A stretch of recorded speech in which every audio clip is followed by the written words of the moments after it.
Good morning, it's Teresa with Indigo Moon Arts. Grab yourself a cup of coffee. I'm going to show you how to make the embellishments that go on the outside of the bottles, those beautiful scroll Baroque implements that look like they're metal and they're not. I'm going to show you how to do that. I'm probably going to have to break this down into a couple videos and post them in the same post. Anyway, but the first thing that you're going to need is you're going to need some cornstarch, or you can use mold release, but showing you what I do. Cornstarch. This is what I found. I hear there's another one called Hardy something that's really good. But I experimented with some others that were other air dry clays that were not as good. This I got from Amazon. I don't remember, it's like $10, $14. It's a lot. It's 3 pounds or something.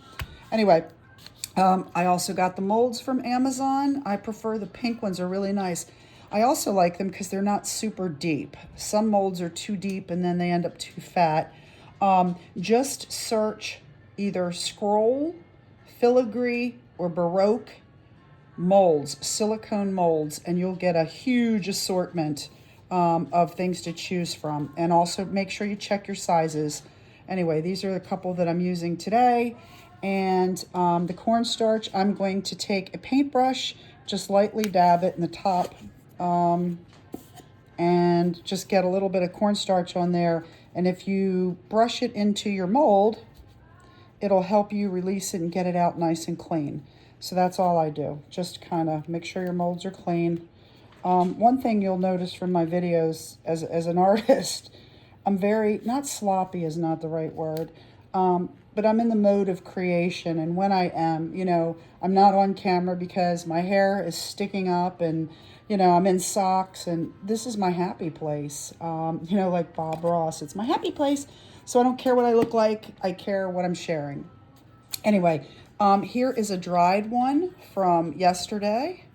And that's kind of like, I actually dried this after I got it out of the freezer on a bottle to give it, I'll show you what I mean, to give it its shape. Because what happens is it's flexible for a point, and then it ends up drying hard and it becomes inflexible. So what we do is we open our clay and make sure you seal it, because clay does dry. Air dry clay, it makes sense. If it's exposed to the air, it will dry up. And I use a palette knife and I take a piece off, I guess, that probably a little bit more. Palette knife, and it's not polymer, it's air dry, but still what we do is we like to mold it in your hands. The warmth of your hands actually helps it become more pliable. So you just work it a little tiny bit, tiny bit. And I think this is about the right size for this. And then what you're going to do is you're going to push your clay into the mold to best you can. Okay.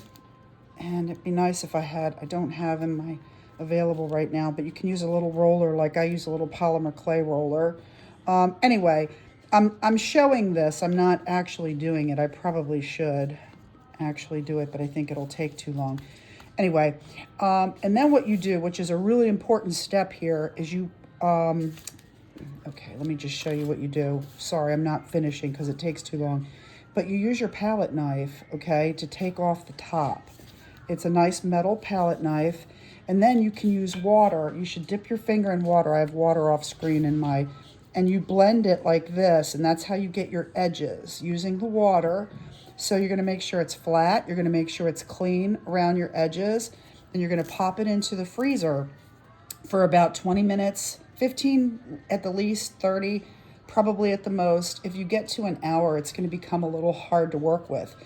And it will be semi-hard, but only temporarily. It is air dry, and then when you pull it out, once it's been frozen, when you touch it, it won't lose its shape.